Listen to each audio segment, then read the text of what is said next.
Magandang araw mga kaibigan. Bigyan natin ng reaction opinion itong post ni ex-Congressman Kiko Barsaga. Sabi niya dito, Malacanang has declared war against Iglesia ni Cristo with Senator Marcoleta's arrest.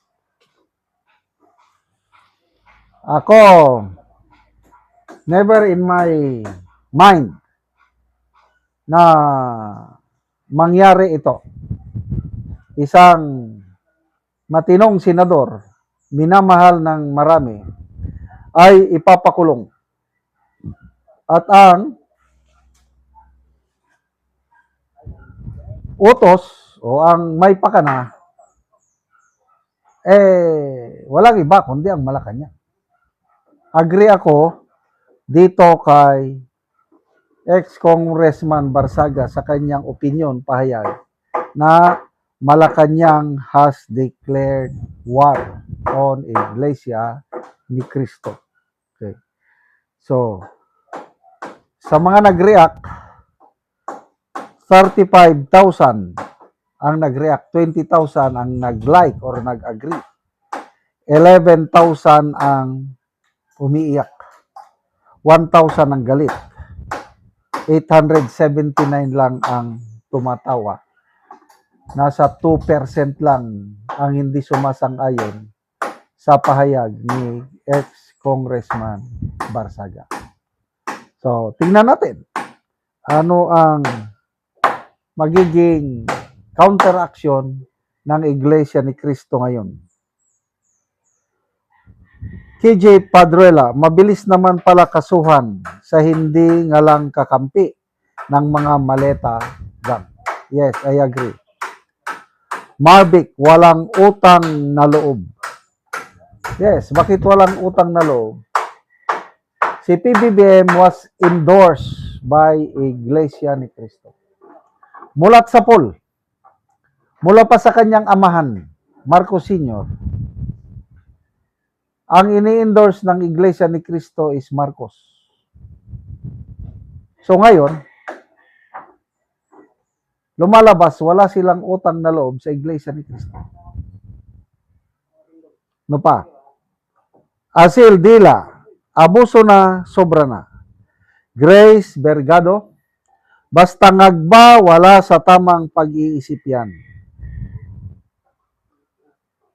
Selective justice, sabi ni AC Rojas. Rivera Nodes, kawawang Pilipinas, ilang tao lang ang may hawak ng batas. May nabasa akong post ni Cathy Binag, sabi niya, si Butod daw. Kilala nyo ba si Butod? Bahala kayo kung sino si Butod. Yun ang post ni Cathy Binag. Si Butod daw ang nag-utos na taniman ng kaso si Marcoleta para tumigil na siya sa kadadaldal, kakukulit sa flood control scandal investigasyon.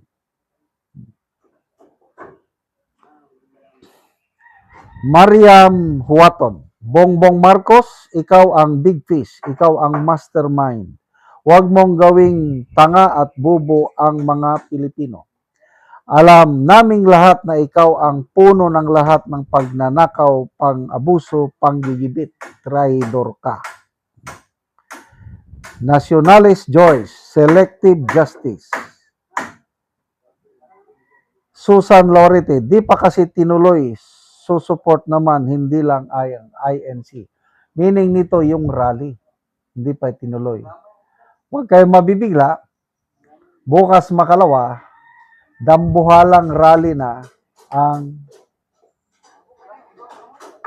mangyayari.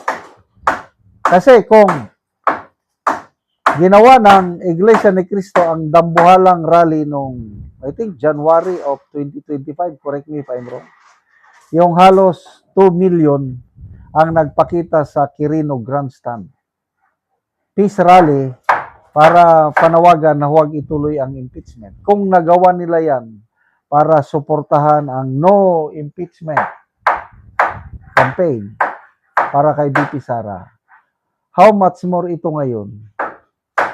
Makukulong na ang isa sa mga members nila. I believe mayroong counter-action nito ang Iglesia ni Cristo. No ba? Kepler de Vera, kawawang Pilipinas, kung sino pa yung pinaglalaban sa flood control scandal, siya pang kinasuhan, baliktad na talaga ang mundo. Ganyan din ang pahayag ni ex-congressman Mike Defensor. Kung sino pa yung lumalaban, nagsasalita sa laban sa korupsyon sa flood control, kami pa ang unang nakulong. Kaya silang dalawa ngayon ni Senator Marcoleta na nakakulong na. So, ito po yung mga pruweba ng selective justice dito sa ating bansa. But then, relax lang po tayo. Sabi ng Diyos, it's vengeance is mine. It's not yours. So tayo, wag tayong gagawa ng marahas. Pwede tayong magreklamo, kailang peaceful protest, peaceful assemblies lang.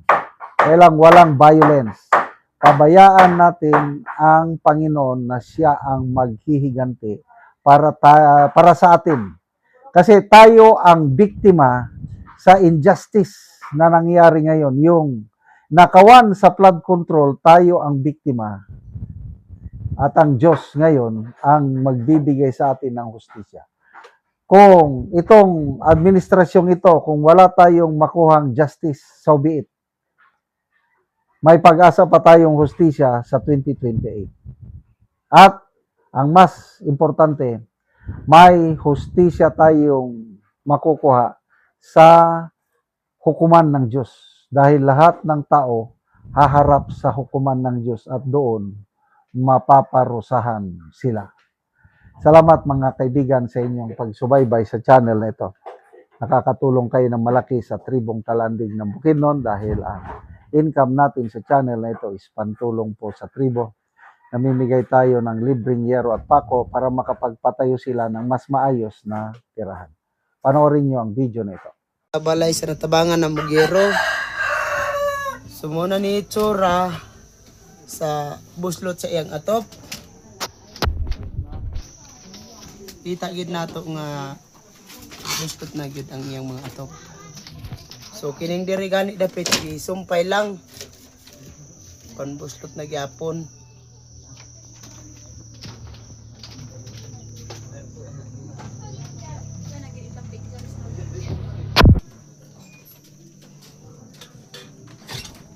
So mga dagko na gid ang buslot sa iyang atop. So karon mag-atop na ni sa gitagaan sa gihatag na mga heroes mapulian na ni karon iyang atop nga buslot na gid kaayo. Ug karon mao na ni ang hero nga among gihatag